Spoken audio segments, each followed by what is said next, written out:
equipment is meant to operate. When allowed to efficiently run, there is a natural level of maintenance that automatically occurs. The condensation that builds up is naturally drained away.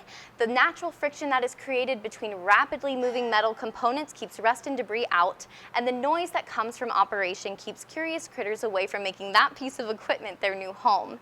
But when left to sit unused for long periods of time, your equipment and system now has to contend with things that it wasn't built for. So when you go to flip the switch, you may deal with issues greater than the ones you were trying to solve. And those are just a few of many considerations of what could affect your HVAC equipment and systems if retired for too long of a period. Now, let's go ahead and talk about a few points about what could happen to the internal facility space. Come on. When a facility like this is used to a certain amount of outside airflow and a certain amount of temperature and humidity control and is left with nothing because of an instant system shutdown, your facility now has to deal with the natural climate.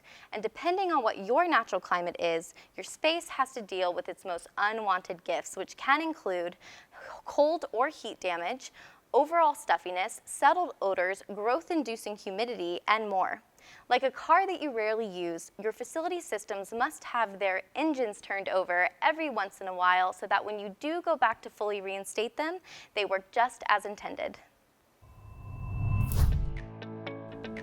To learn more about topics like this, check out some of our other videos. And for answers to any questions around your facility needs, contact us at southlandind.com/let's talk.